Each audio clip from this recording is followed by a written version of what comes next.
देहरादून के कार्लीघाट में बादल फटा, जिसके बाद हर तरफ तबाही तबाही नजर आ रही है। सोंग नदी उफान पर है। अमूमन ये नदी शांत दिखती है, लेकिन बादल फटने के बाद नदी में बहुत तेज बहाव देखने को मिला और इस बहाव ने कई मकानों को, कई दुकानों को जमींदोज कर दिया है।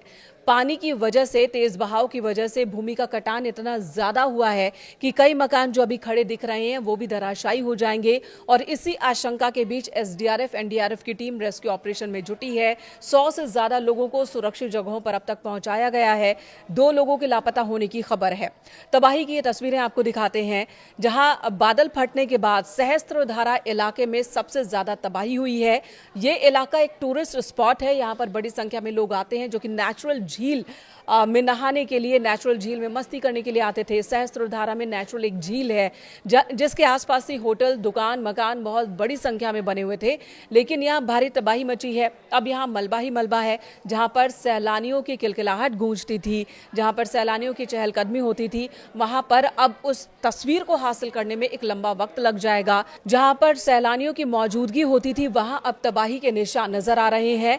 जो इलाके के लोग हैं डरे सहमे, उन्होंने बताया कि बादल फटा तब क्या हुआ था, किस तरह से उन्होंने अपनी जिंदगी बचाई। लोग अपने परिवार के साथ जद्दोजहद करते नजर आए, किसी तरह से उन्होंने खुद को बचाया, लेकिन बहुत ज्यादा नुकसान यहां आसपास के इलाके में हुआ है। वहीं मौसम विज्ञान केंद्र की ओर से चेतावनी जारी की गई है। आज भी चमोली, देहरादून और आसपास के जिलों में येलो अलर्ट जारी किया गया है। भारी बारिश की चेतावनी जारी की गई है और इन सभी इलाकों में 1 से 12 तक के स्कूलों को बंद रखने का आदेश जारी किया गया है। लोगों से भी अपील की गई है कि वो सतर्क रहें, जरूरत पड़ने पर ही घरों से बाहर निकलें।